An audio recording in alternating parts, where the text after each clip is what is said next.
ما شاء الله.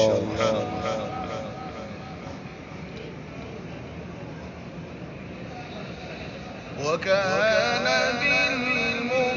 بالمؤمنين رحيما.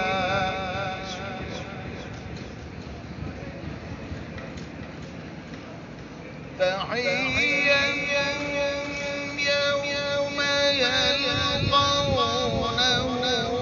سلام